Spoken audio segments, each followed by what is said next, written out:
Sir ఇప్పుడు ఏదైతే విడుదల రజనీ గారు ఏదైతే తన అనుచరుడు ఏదైతే శ్రీకాంత్ రెడ్డి అనే వ్యక్తి ఉన్నారో, సో వాళ్ళని అరెస్ట్ చేయబోయే ముందు విడుదల రజనీ గారి హడావుడి ఎక్కువ ఉందని చాలా మంది చెప్తున్నారు. సో ఒక డ్యూటీలో ఉన్న పోలీసర్ ఆఫీసర్ ని నెట్టడం గాని, సో అంతలా అక్కడ హడావుడి చేయడం గాని, ఆ విజువల్స్ చూసిన తర్వాత మీకేమనిపించింది సార్? ఆమె ఒక విధి నిర్వహణలో ఉన్న పోలీసులు అడ్డుకోవడం తప్పండి. ఓ మంత్రిగా పనిచేసిన ఆమె ఓ రాజకీయాల్లో ఉన్న వ్యక్తిగా చట్టాన్ని, పోలీసుల్ని వాటిని గౌరవించాల్సిన బాధ్యత ఉందండి ఆమెకి. అలా కాకుండా తన అనుచరుడు తప్పు చేశారు, ఆయన మీద కేసు ఉంది, శ్రీకాంత్ మీద సోషల్ మీడియాలో ఏదో కేసు ఉంది కాబట్టి పోలీసులు వెతుకుతున్నారు, అతను తప్పిదు జరుగుతుంటే ఈ రోజు దొరికాడు కాబట్టి పోలీసులు వచ్చారు పట్టుకోవడానికి. ఆమె చట్టాన్ని గౌరవించే వ్యక్తి అయితే పోలీసులతో మర్యాదగా మాట్లాడి కేసు వివరాలు తెలుసుకొని వాళ్ళకి అప్పగించవచ్చు. లేదా ఇంకొద్ది రిక్వెస్ట్ ఉంటే మీరు కూడా మీ వెంట నా కారులో తెచ్చి వాడిని దింపుతాను, అక్కడ మాట్లాడదామనొచ్చు. అదేదైనా చిన్న కేసు అయితే 41A నోటీస్ ఇచ్చి, అంటే స్టేషన్ బెయిల్ అంటారు, అలా బెయిల్ ఇచ్చి తీసుకొచ్చిండొచ్చు. లేదా అతను ఏదన్నా కేసు పెద్దదైతే రిమాండ్ పంపితే లాయర్ని పెట్టి బెయిల్ ఇప్పించుకోవచ్చు. ఇది ప్రొసీజర్ అండి. అలా కాకుండా ఆమె హై హ్యాండెడ్ గా బిహేవ్ చేశారు. ఆమె ఇప్పటికీ మంత్రిలాగా దబాయిస్తున్నారండి, పోలీసులు ఏదో అనుకోండి. అంటే పోలీసులు తమ వృత్తిని, ధర్మాన్ని, విధిని నిర్వహించడానికి వస్తే ఒక బాధ్యత కలిగిన వ్యక్తి వాటిని అడ్డుకోవడం కూడా తప్పండి. నిజానికైతే ఆమె మీద కేసు పెట్టి ఆమెను కూడా అరెస్ట్ చేయాలి. ఎందుకంటే ఏ అధికారి అయినా తమ వృత్తికి భంగం కలిగిస్తే కేసు పెట్టే అవకాశం ఉంది, హక్కు ఉంది.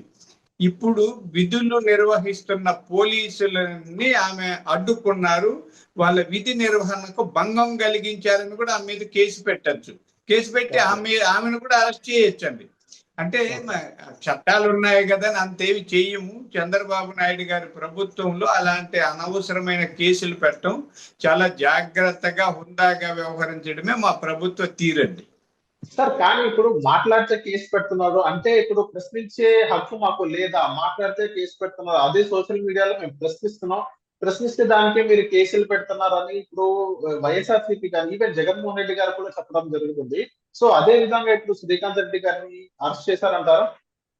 సోషల్ మీడియాలో మన అభిప్రాయాలు చెప్పితే ఎక్కడ కేసులు పెట్టరండి. మన ప్రజాస్వామ్యంలో వాక్ స్వాతంత్రం ఉంది.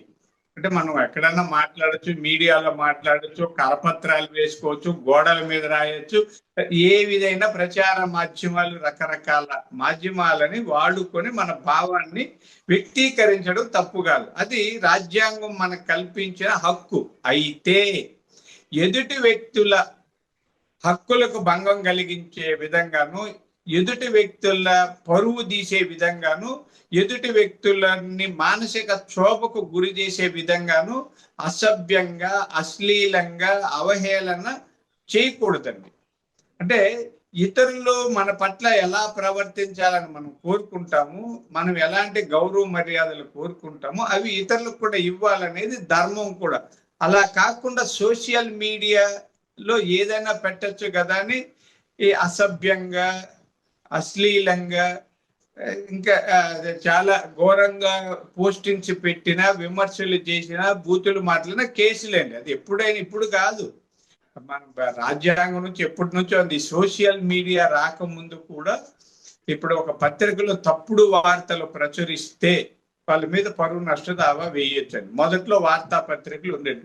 అలా కాకుండా ఎవరినన్నా వాళ్ళ పరువు తీసే విధంగా కరపత్రాలు వేయడమో, ఇంకెక్కడన్నా మాట్లాడడమో చేస్తే కూడా పరువు నష్టం దావాని డిఫామేషన్ కేసు పెట్టే ప్రొవిజన్ ఉంది. అంటే కాబట్టి ఇప్పుడైనా వాళ్ళ నోటుకు వచ్చినట్టు మాట్లాడడానికి లేదండి. ఇప్పుడు మనం కూడా మన మీడియాలో మాట్లాడుతున్నాం.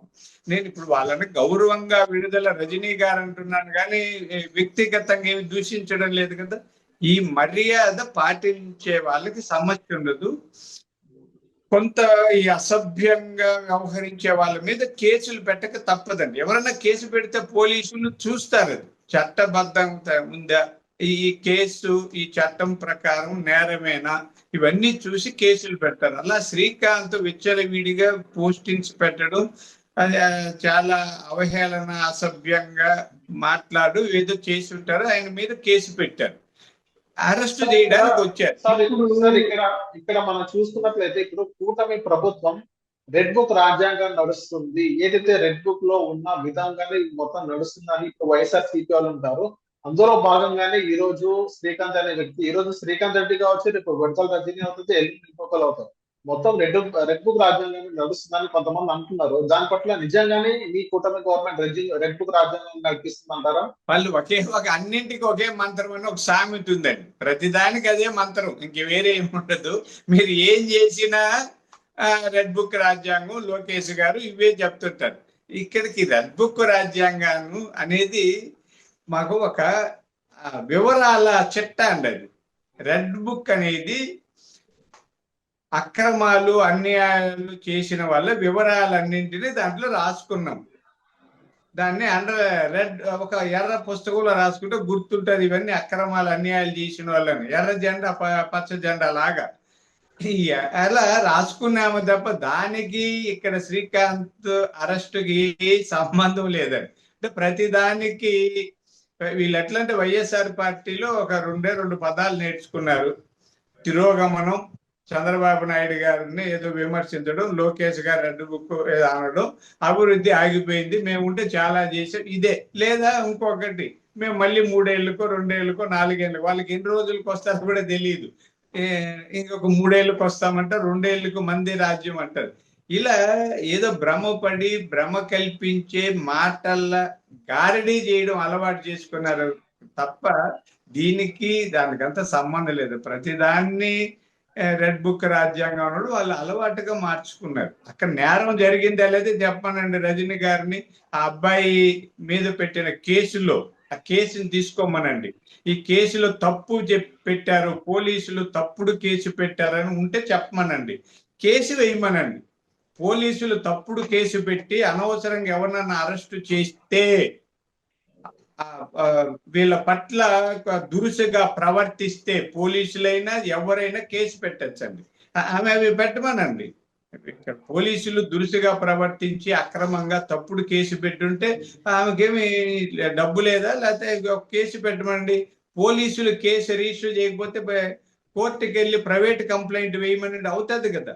అంటే ఇవన్నీ ఎందుకు చెప్తున్నానంటే ఊరిక నిందలు మోపడం మాని నిజాలు మాట్లాడడం నేర్చుకుంటే విడుదల రజనీ గారికి మంచిదండి.